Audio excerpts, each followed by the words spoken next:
संसद और विधायकों द्वारा तीनोटी प्रकल्पर शुभ भित्तिप्रस्तर स्थापन। ढेंकानाल जिला परजंग रे पृथक पृथक स्थान में संसद और परजंग विधायकों द्वारा तीनोटी प्रकल्प शुभ भित्तिप्रस्तर स्थापन अनुष्ठित हो जाइछि।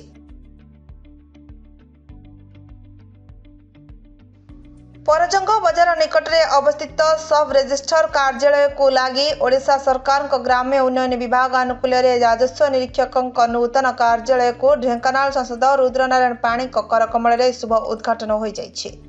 ଏହି ଅବସରରେ परजंग विधायक विभूति भूषण प्रधान मुख्य अतिथि भाव जोगदेइथिबा बेले ब्लॉक अध्यक्षा शर्मिष्ठा दल बेहेरा, उपाध्यक्षा यशस्वी राउत, जिला परिषद सदस्य निराकार प्रधान, परजंग तहसीलदार सुदेव कुमार पृष्टि प्रमुख सम्मानित अतिथि भाव जोगदेइथिले।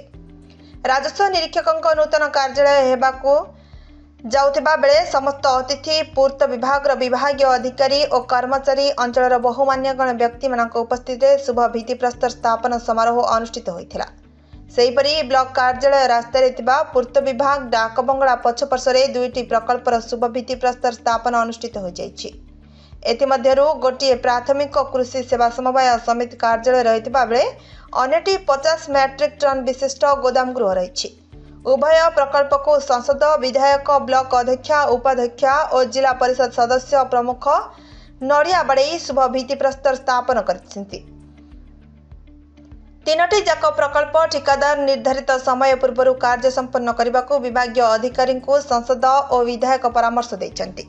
उक्त भित्तिप्रस्तर स्थापन समारोह में अंचल बहुमान्यगण व्यक्ति माने उपस्थित थिबा बेले परजंग सेवा समवाय समिति विभाग एसीसी शिवज्योति साहू, ढेंकानाल DDRCS उमाशंकर दास, कामाख्यानगर ARCS अमरेजय दास, परजंग सोसाइटी सेक्रेटरी ब्रह्मानंद नायक, सोसाइटी सभापति विष्णुचरण राउत, कर्मचारी दीपक कुमार नायक और विभूति भूषण साहू प्रमुख उपस्थित थिले।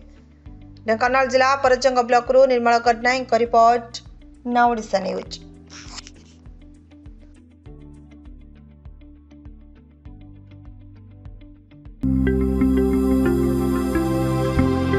लेटेस्ट न्यूज अपडेट पाई www.nowodisha.com को लॉगिन करंतु।